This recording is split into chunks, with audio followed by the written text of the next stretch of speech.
തിരുവനന്തപുരം ചിറയൻകീഴിൽ പാമ്പ് കടിയേറ്റ് മരിച്ച 8 വയസ്സുകാരൻ ആജീവനം നൽകിയില്ലെന്ന പരാതിയിൽ ഡിഎംഒയുടെ പരിശോധന ഇന്ന് നടക്കും.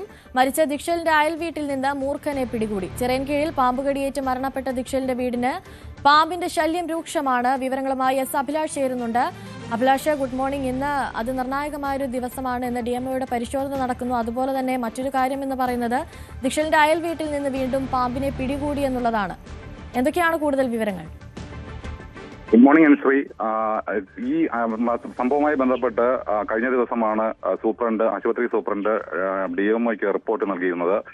റിപ്പോർട്ടിൽ പറഞ്ഞിരുന്നത് ആജീവനം നൽകുന്നതിന് വേണ്ടിയിട്ടുണ്ടായ തടസ്സം എന്ന് പറയുന്നത് ഈ പാമ്പ് കടിയേറ്റതാണോ എന്നുള്ള സംശയം നിലനിന്നിരുന്നു. രക്തപരിശോധനയിൽ ഉൾപ്പെടെ വിഷത്തിന്റെ അംശം കണ്ടെത്താൻ സാധിച്ചിരുന്നില്ല എന്നീ കാര്യങ്ങൾ ഉൾപ്പെടുത്തിയാണ് റിപ്പോർട്ട് നൽകിയത്. ഇതിന്റെ അടിസ്ഥാനത്തിൽ കൂടിയാണ് ഇന്ന് ഡിഎംഒ ആശുപത്രിയിലെത്തി ജീവനക്കാരിൽ നിന്നുൾപ്പെടെ വിവരങ്ങൾ ശേഖരിച്ചുകൊണ്ടുള്ള പരിശോധന നടത്തുന്നതെന്നാണ് നമുക്കിപ്പോൾ ലഭിക്കുന്ന വിവരം.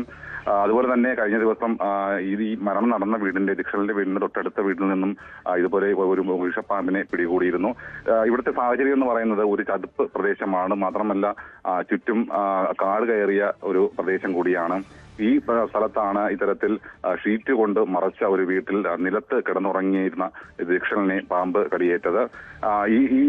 ഈ സംഭവത്തിൽ ഈ പ്രദേശമാകെ വളരെ പ്രതിഷേധമാണ് ഉണ്ടാകുന്നത്. പ്രത്യേകിച്ചും ആശുപത്രി ജീവനക്കാരിൽ നിന്ന് ഉൾപ്പെടെ ഉണ്ടായ ഒരു അനാസ്ഥ കാരണമാണ് മരണം സംഭവിച്ചതെന്ന് ഒട്ടടങ്കം ആൾക്കാരും ഇതിൽ ആരോപണം ഉന്നയിക്കുന്നുണ്ട്. കഴിഞ്ഞ ദിവസം ബിജെപിയുടെ സംസ്ഥാന ജനറൽ സെക്രട്ടറി സുരേഷ് ഈ സ്ഥലത്ത് സന്ദർശനം നടത്തിയിരുന്നു. ഇദ്ദേഹവും ആവശ്യപ്പെട്ടത് ഈ അടച്ചുറപ്പില്ലാത്ത വീട്ടിൽ കാലങ്ങളായി കഴിഞ്ഞു വന്നിരുന്ന ഈ കുട്ടിയെ ഗവൺമെന്റും ഇവിടെ ഉണ്ടായിരുന്ന തദ്ദേശ സ്ഥാപനങ്ങളെല്ലാം അവഗണിക്കുകയായിരുന്നുള്ള ചോദ്യമാണ് ഉന്നയിച്ചത്.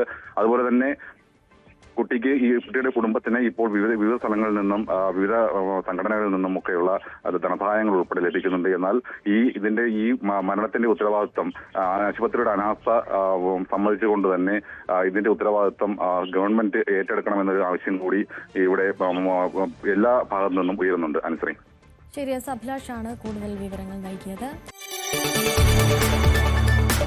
കൂടുതൽ വാർത്തകൾക്ക് news 18 Keralam YouTube channel subscribe ചെയ്യുക.